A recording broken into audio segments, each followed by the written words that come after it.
Salut à tous les Xeros, on se retrouve pour une nouvelle mission, du moins un briefing mission pour le moment. Et vous êtes plus trop nombreux, hein, voilà. Alors rassurez-vous, les USTM, c'est exactement pareil, hein. Bon, c'est les risques du métier, hein, voilà, je vous avais prévenu. Surtout que certains d'entre vous sont morts de façon assez débile, hein, concrètement. Mais vu que j'ai pas envie de reformer une équipe complète, parce que vous imaginez même pas le boulot que c'est quand vous mourrez, hein, le nombre de paperasses qu'il faut faire, c'est hallucinant, et j'ai autre chose à foutre clairement. Voilà, donc c'est la raison pour laquelle je vais vous envoyer en mission dans SCP-2329, hein. C'est un SCP de classe sûre, hein, voilà, dont les procédures de confinement spécial sont les suivantes. SCP-2329 doit être confiné sur le site provisoire 27-2329. Lorsqu'il n'est pas utilisé pour des tests, toutes les entrées de SCP-2329, fenêtres incluses, doivent être correctement bloquées par des plaques de métal solides. De nombreux quartiers résidentiels autour de ce SCP ont été achetés par la Fondation et un système de sécurité, consistant en de multiples points de surveillance et de neutralisation des intrus, doit être maintenu dans ce périmètre. Alors qu'est-ce que ce SCP ?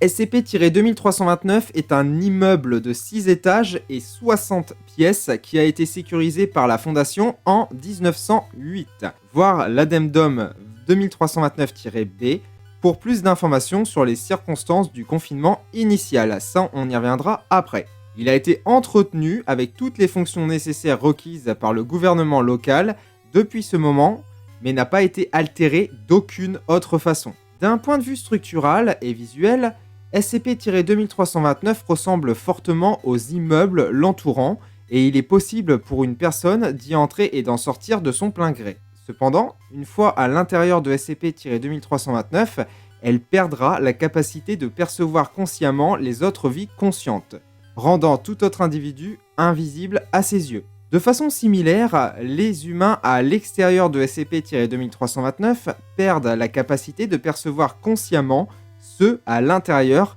de SCP-2329, qu'il s'agisse d'une observation directe, c'est-à-dire en regardant à travers une fenêtre, ou indirecte, en surveillant au moyen d'une caméra de sécurité par exemple. Certaines perceptions existent à un niveau subconscient puisque les individus à l'intérieur de SCP-2329 feront des efforts pour ne pas se bousculer les uns les autres. Cette zone d'effet s'étend également aux objets inanimés possédés par un autre individu, c'est-à-dire les vêtements, les objets portables, etc. Si un individu laisse tomber un objet qu'il portait, celui-ci deviendra visible par les autres individus, bien qu'il ne sera pas perçu comme étant soudainement apparu, mais plutôt comme si l'observateur n'avait pas prêté attention avant. Ceci s'étend également à tous les stimuli sensoriels, pas uniquement à la vue. Les sujets de test sont incapables d'entendre les sons causés par d'autres sujets, de sentir l'odeur des autres sujets et ne peuvent pas sentir de contact les uns avec les autres, même lorsqu'ils y sont forcés par une proximité rendant le contact physique inévitable. En dehors de cet effet, les individus à l'intérieur de SCP-2329 semblent conserver leur volonté et leur conscience, au point où ceux-ci sont déboussolés par l'absence d'autres personnes. Cela est confirmé par les lettres récupérées chez les personnes ayant résidé dans SCP-2329 avant l'intervention de la Fondation. La plupart se plaignaient à propos de la nature asociale de leurs voisins. L'incapacité à observer les sujets à l'intérieur de SCP-2329 a été jusqu'ici une règle absolue. Les observateurs sont incapables de voir les sujets sur des vidéos ou des photos. La vision thermique ne montre aucune augmentation de la température avec ou sans sujet, et les capteurs de mouvement ne se déclenchent apparemment jamais. Les chercheurs ignorent si cela doit être attribué au fait que les propriétés anormales de SCP-2329 causeraient les dysfonctionnements des appareils de mesure, ou si les appareils marchent comme prévu, mais que les observateurs ignorent tous les signes qui indiqueraient la présence d'une vie consciente. Je vais maintenant vous lire l'addendum 2329-A qui est un rapport d'expérience partiel. Expérience 2329-7 en date du... Procédure. Des podomètres furent attachés à 2 sujets qui reçurent l'ordre de se positionner précisément à chaque extrémité d'une ligne de 10 mètres dessinée sur le sol de SCP-2329 et de marcher chacun vers l'autre extrémité. Aucun sujet n'était au courant de la présence de l'autre. Résultat, les sujets allèrent tous les deux jusqu'à l'extrémité, enregistrèrent tous les deux une distance parcourue de 10,20 mètres et affirmèrent tous les deux, avec insistance, être restés sur la ligne toute la durée de l'expérience. Expérience 2329-16, en date du procédure. Le sujet reçut une télévision et il lui fut ordonné de regarder la chaîne d'information locale à l'intérieur de SCP-2329. Aucune information à propos des propriétés anormales de ce SCP ne lui furent données. Résultat, le sujet rapporta n'avoir vu qu'une série de décors vides, n'avoir entendu que la bande-son instrumentale du programme et avoir été grandement troublé par cela. Tu m'étonnes.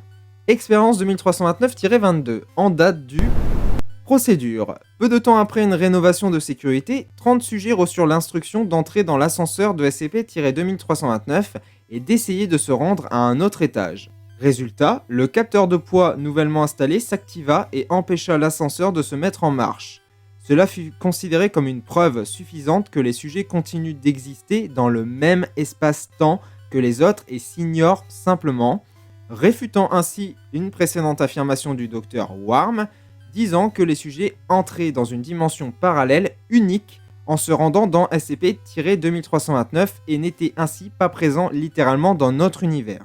Je vais maintenant vous lire l'Addendum 2329-B qui est le rapport post-mortem d'Arthur Morgan Zigman.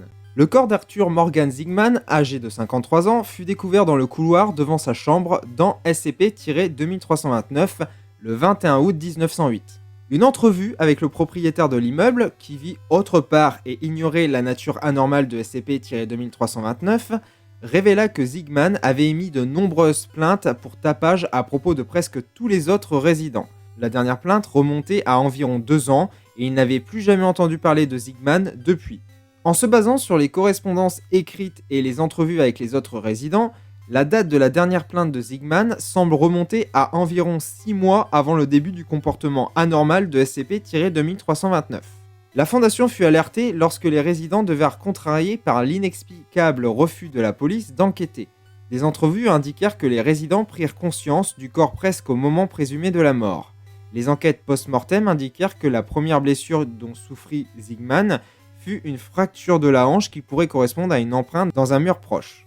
Il fut conclu que Zigman avait été bousculé par un autre résident. La raison pour laquelle il fut incapable d'éviter ce résident est inconnue. Ses autres blessures indiquent qu'il fut frappé en plusieurs endroits sur son corps, souffrant de 22 fractures ainsi que de douzaines de contusions. Le fait que ces blessures se sont produites rapidement les unes à la suite des autres aux alentours de 19h, approximativement à l'heure où les résidents sont en train de rentrer du travail, indique qu'il fut probablement piétiné de façon répétée et avec force par les lourdes bottes de travail de ses voisins. Ça, c'est pour le SCP. Maintenant, votre mission, c'est tout simplement d'effectuer des expériences dedans, savoir s'il y aurait une possibilité pour l'unité Xeros et même pour la Fondation d'utiliser cette capacité anormale, cette capacité d'invisibilité, peut-être même de l'extraire pour pouvoir s'en servir, hein, ça nous aiderait grandement. Voilà, donc vous partez bien évidemment dès que vous avez pris connaissance de ce briefing. Pour cela, n'oubliez pas de cliquer sur le pouce levé.